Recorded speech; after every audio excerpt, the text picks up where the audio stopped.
Nah, itu yang mungkin harapan kita kepada masyarakat. Karena saat ini COVID begitu menanjak, tapi protokol kesehatan itu agak diabaikan, begitu kira-kira.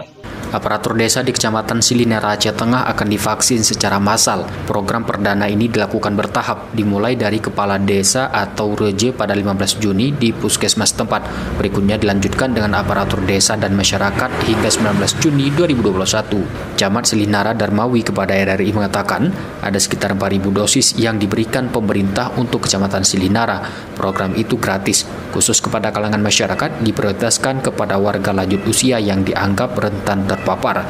Kendati sudah mendapat vaksin, Camat Darmawi terus menghimbau masyarakat untuk tetap patuh terhadap penerapan protokol kesehatan pencegahan COVID-19 dalam upaya mempercepat memutus mata rantai corona. Ia juga mengaku Satgas tingkat kecamatan dan kampung terus memantau mobilitas penduduk dalam upaya pencegahan. Begitu juga dengan hajatan rakyat yang diselenggarakan. Jadwal kan sudah dibuat RJ dan aparatur dia, sekretaris, kaur, kan gitu kan. Jadi kami seragamkan hari Selasa, karena Senin ada acara kami muspika. Nah, itu RJ semua dulu. Para RJ yang 33 nih, itu sekalian rencana gitu. Skedulnya tadi begitu. Jadi tiap hari itu ada 3 kampung dia.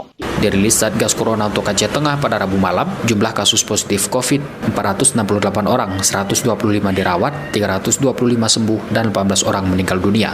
Data ini menunjukkan adanya penambahan 29 kasus dari Selasa. Muhammad Sanusi, RRI Takingon, melaporkan.